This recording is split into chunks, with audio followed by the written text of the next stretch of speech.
Hey, my name is Andres Dangond. I'm executive chef for Lynx Grill, and today we're talking about one of my favorite subjects, grilling meat.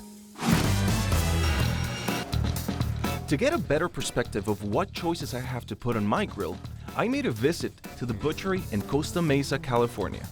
They have the highest quality meats available, and they also have Robert Hagopian, co-owner and an incredibly knowledgeable butcher. What should people look for when coming to a butcher? When coming to a butcher shop, you're really coming to a specialist.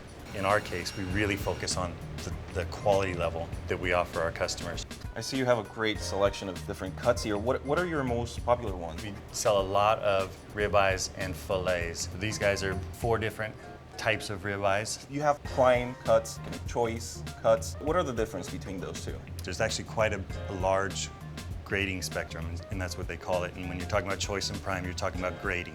Okay. And what grading represents is the marbling score, or the way that the fat rolls through the meat.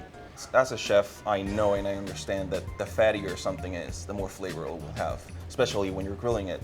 Yes, you'll notice as we go down the scale, each one has a little bit less of these white lines, which is the marbling. As you cook it off, it integrates with the meat, makes it extremely juicy, really tender, and the flavor profile is incredible. Wagyu is abundant in marbling. And what Wagyu is, and what we're referring to really is, it's a breed.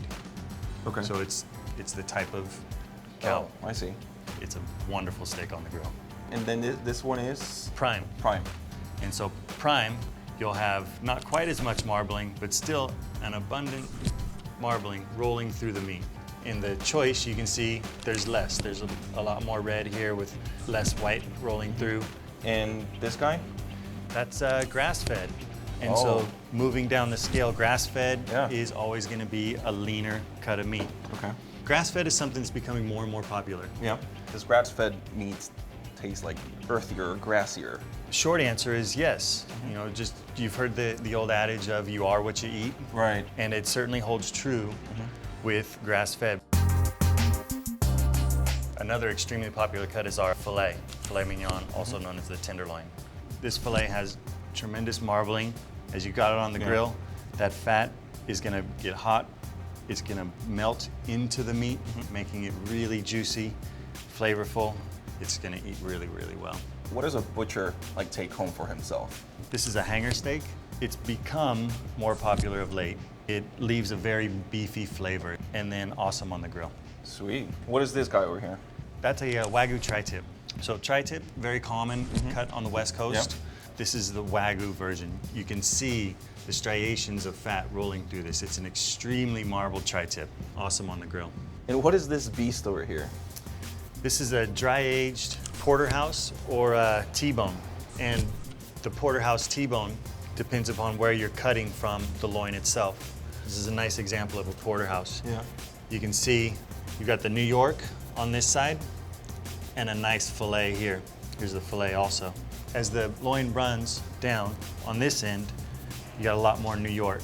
It's with the bone in, and that's what creates your T-bone.